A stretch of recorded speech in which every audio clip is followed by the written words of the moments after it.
mag-change oil tayo ng ating NMAX TechMax. Mag-babies tayo dito sa owner's manual.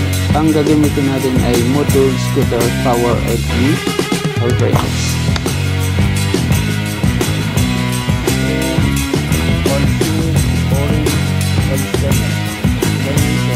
Ano? Kita nyo ba? Ito yung baba. Kaya dapat marunong kayo mag-DIY dito.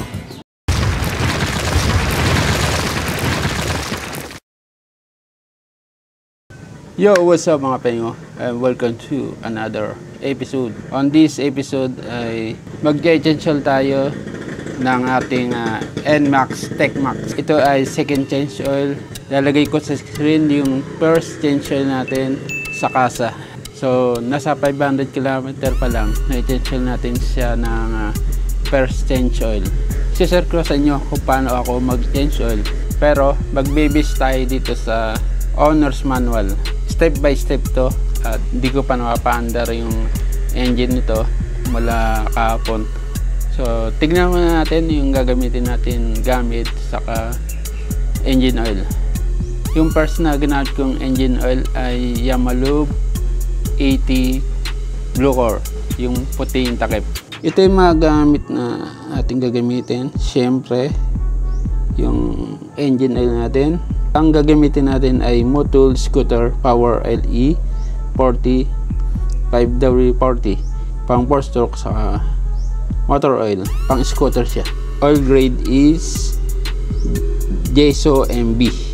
Yan. Saka nakita mo sa picture pang NMAX. So ang price nito ay nabili natin siya ng 515 pesos, pero sa online may for 60, may for 70 pesos. Sa Shopee meron siya. Yan, meron tayong naisip sa cellphone natin. Engine oil recommended brand, siyempre Yamalube yan. SAE viscosity grades 10W40 yung recommended, pero pwede kayong gumamit ng mas mababa kasi nga kaya 10W40 mainit naman yung panahon sa Pilipinas, kaya 10W40 ang recommended. Yung 5W40 na ito sa Motul ay pang ibang bansa, mga malalamig na panahon tulad ng Amerika, Canada. Yan ang ginagamit, mas tumatagal sa lamig, ibig sabihin ng 5W. Engine oil capacity is 1 liter pang NMAX TechMax or turbo, 1 liter. Yung mga gamit natin, ito yung imbudo, oil pan, torque wrench, ratchet, tapos may extension, saka meron tayong socket na 12mm saka 17mm. So yun lang mga pengino. So dito tayo mag-baby sa NMAX TechMax na owner's manual, and yung pag-change oil ay matatagpuan sa owner's manual na page 9-11. Ito siya, ano. Pero naisip ko na sa aking cellphone yung procedure. How to change oil, the engine oil, and clean the oil strainer. Yung oil strainer yung matatagpuan sa oil drain plug, yung malaki. So, number 1 step, start the engine, warm it up for several minutes, and then turn it off. Start the engine. Siguro mga 3 minutes. Ito pala. 3 minutes. Press 1, then turn right. Yan. Then start natin. Kailangan mag-warm up muna. Yan. Commander na, no? Orasan ko. 3 minutes lang. Sa mga tatanong, di ba bawal pihitin yung tornilyo kapag mainit? Oo nga, bawal kapag sobrang init. Pero kung warm lang, okay lang. Pero kung kayo naman ay galing biyahe, galing ride at papa-change oil kayo sa kasa, siguro i-off niyo yung engine, tapos ipahinga nyo ng or i-rest nyo ng 30 minutes. Pwede rin kung gusto nyo mas mabilis na palamigin ng makina, tutukan nyo ng electric fan. Halos 4 minutes na. Start na natin. Patayin natin.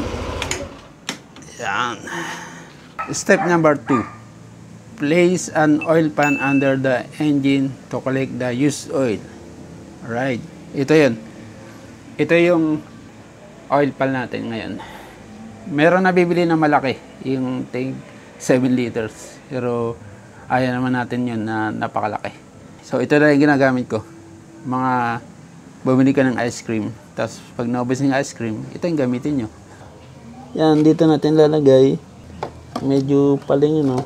Nakaharang dito. Kung meron kayong karton na maging pa-slide, pwede nyo lagyan. Yan na rin nga pa yun. Sinipat ko na lang yung karton para dumastos dito sa oil pan. Dalawa yung babukasan natin ngayon, pero pwedeng isa lang. Pwedeng ito lang. Yung first change oil, di ko alam na saan binuksan. Palagay ko dito lang sa maliit. Kailangan natin malinis yung oil strainer. Kaya babuksan natin parehas.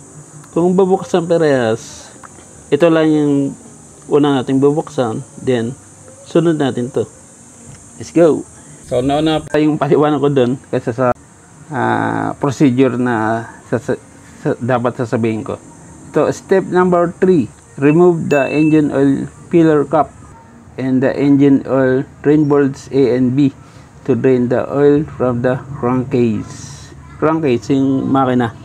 So ito, winarm up natin 3 minutes, 4 minutes na nga eh. So hindi man lang nag-init itong oil drain plug. Nahihipo ko pa. Babaksan natin yung filler cap. Kung kaya ng kamay, di. Uy, nakakaya ng kamay. Yan. Pwede.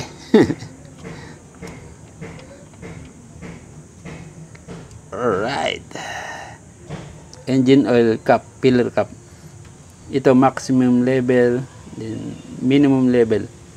Then saka natin tatanggalin yung oil drain plug para mabilis mo ba yung langis, kaya binubuksan to. Unahin natin yung maliit. Ito, gamitan yung 12mm na socket wrench. Saka ito, pantanggal ko.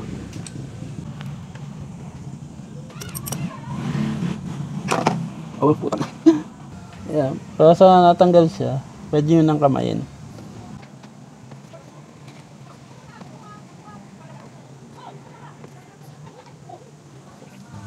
Laywan pa yung washer. Kunin nyo. Yung kinuha ko yung washer. Ayan, lagay ulit natin dito. Kung paano siyang tanggalin, ganoon din yung pagkabit. Malinis pa. Ganito talaga kulay niyan. Kulay black. Yan, alright. So nakita nyo ba yung langis? Ayos ba? Dahil ngayon, bubuksan natin tong isa, yung malaki. Counterclockwise yung pagpihit.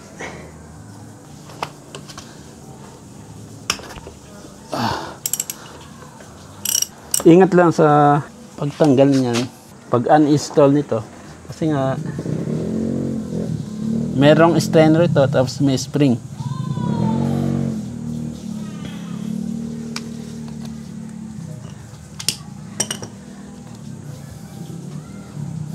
Nakatuwad pa ako. Yan o. Pinamay ko na para mas mabilis. Yan, ito mo doon. Ayan. Ganyan siya. Doon nakatapat yung kulay black ng oil strainer sa loob. So, ganito yung presentation niya pag ikakabit. Yan, ganyan. Itong step na to, wala ito sa manual. Bali, naisip ko lang. Meron akong blower dito. Hangin ako ito. Loob para lumabas lahat ng langis. Yung iba tinatagilid yan para lumabas lahat ng langis. Ito, gamit tayo ng blower. So, nasa 800 pesos lang to.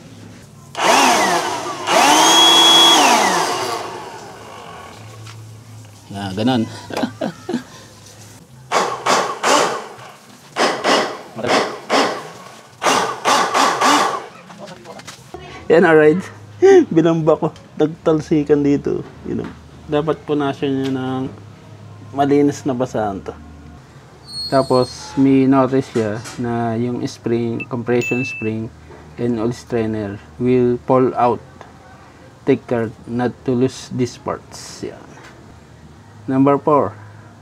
Clean the engine oil strainer with solvent and then check it for damage and replace it if necessary. Akin, dahil wala tayong solvent, yung solvent ay water or any pang spray. Yan, palinis. Ito yung rebaba. Kaya kailangan natin buksan to. Dito binuksan sa ano. Ayun, kita nyo ba? Ito yung rebaba. Kaya dapat marunong kayo mag DIY dito. Sa akin, ang ginagawa ko, ito yung pinililinis ko, yung engine oil, para sureball na malinis. Tapos ito, meron din yun, parang wala kasi nasour na siya ng oil strainer, pero linisin pa rin natin. Alright, ganun lang mga pengyo ang paglilinis niyan, langis sa langis. Tapos pupunasan natin. Then next step, wala pa yung 5 parang 4.A ang tawag natin dito. Linisin natin to. So, pwede natin tanggalin to. Tapos na naman, linisin natin yung mga parts. Asa malinis na basahan na. Yung mga butas-butas to yun. Pati yung gilid, yung gitna. Linisin. So, kailangan linis. Minsan mo kasi itong linisan eh. Hindi mo araw-araw malinisan to. Tuwing mag-change oil lang. Huwag niya nang hanginan. Malambot lang yung strainer. Baka masira. Ganito na to. Sunod naman to. Pati yung likod, yan, kailangan nyo ng punasan para almost brand new. Kasi ito, napuputikan. Kailangan nyo i-maintain yung kalinisan.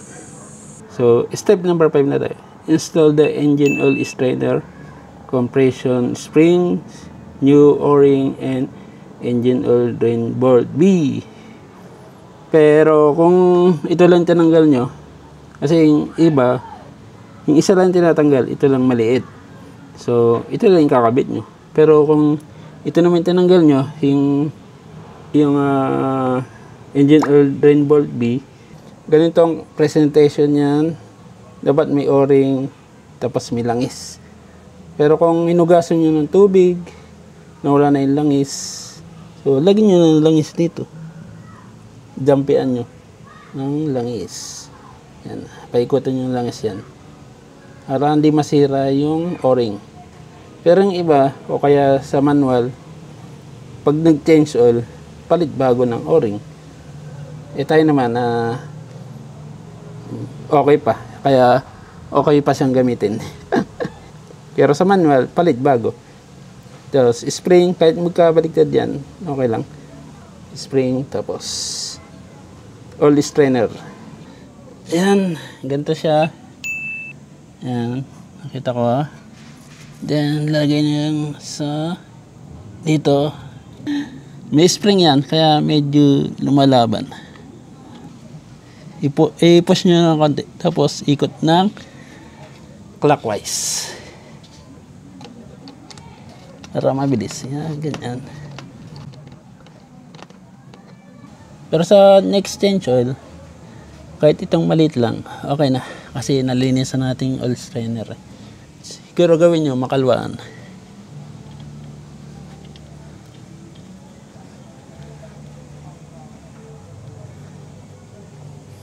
So, alright.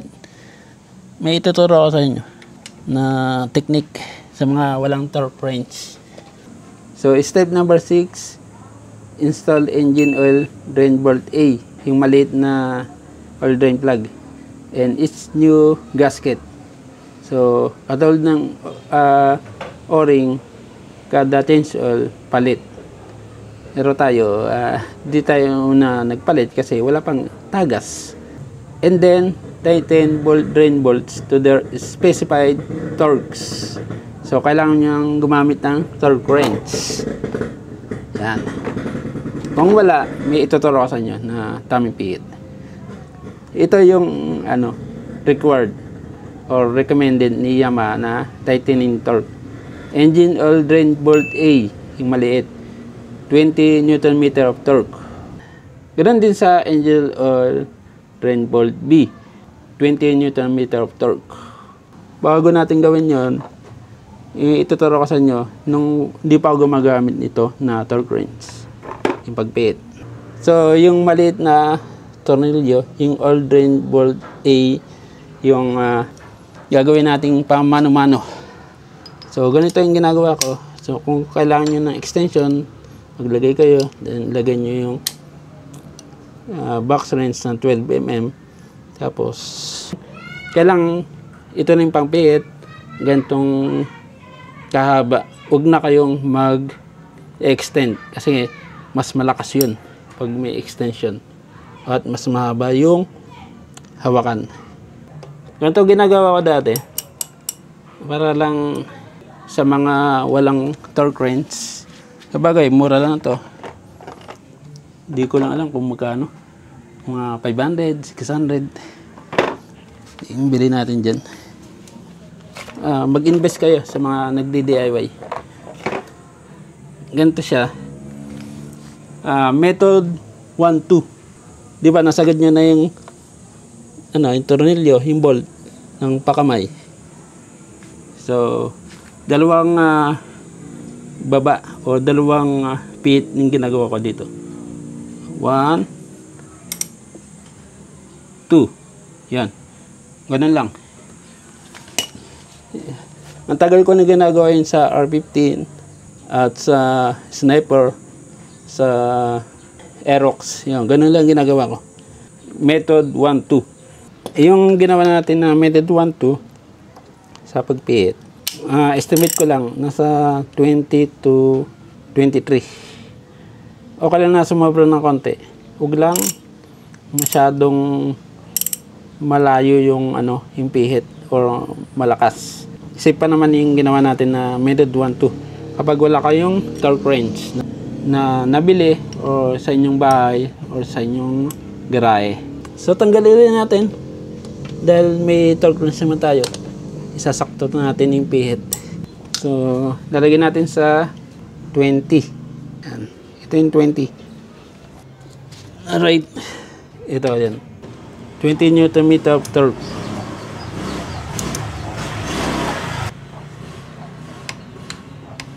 Yan, tumunog na. Okay na. Yung kabila naman. Ito yung oil drain plug B. Palit tayo ng socket wrench. 17 mm.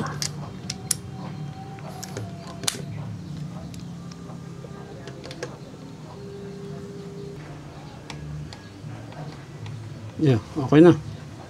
Step number 7 na tayo. Refill with the specified amount of the recommended engine oil, which is Yamalube or other brand, pwede naman. And then install tighten the oil filler cap. So pag mag-install kayo at nabili nyo to, kailangan nyo nang i-mix. Haluin nyo kasi yung mga yung particles, yung importanteng pang lubricant ng makina maaaring mapunta sa ilalim. Kaya hinahalo ko to. Yan. Let's go. 1 liter from manual. Yan. Lahat to, lahat. Then, yan. Ang ganda ng kulay, mga penyo.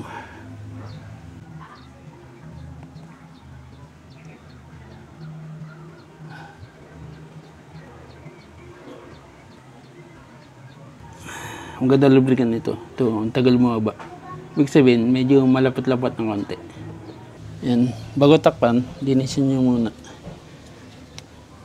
Konting linis. Para sa ekonomiya. Note lang or warning, kailangan yung o-ring narito pa rin. Alright. Alright. So, yun na. Tapos na. Actually, mabilis lang to. Nagbablog lang tayo kaya natatagal. Procedure number 8. Start the engine and then let it idle for several minutes while checking it for oil leakage. Alright. So, bago natin gawin yun, punasan muna natin yung mga bolts. Yan. Para makita natin kung walang tagas. Lahat ng lalabasan, punasan nyo. Alright. Paanda rin natin. Switch on. So, ganun pa rin. Mga 3 minutes. Mga 3 minutes. Tumahimik ah. Kita nyo? Tumahimik. Tumahimik. Alright. 3 minutes na ng ating warm up. So, start na natin yan. Alright. So, about naman sa tunog ng engine mula kanina, parang mas tahimik to. Kasi nga, ang tingin ko, mas malapot na kaunti kaysa sa yung Yamalub 80 na blue core, yung white and takip. Lagi na sa screen yung picture niya na dating gamit ko, yung first change oil. Second change oil is Motul na scooter power LE. Mahal din to, 515 pesos. Siguro change oil interval natin 2,000 or 3,000 kilometer alin sa dalawa. Pero titignan ko pa. Ito, ganito talaga kulay niyan, medyo black na konti. Pero malino pa siya. Ayun, 1,300 line na takbo niyan. Pwede pa siyang maka 2,000 or 3,000. Okay din lang siya yan, yung Yamalub 80 blue core. Sa tagas or leakage, check natin.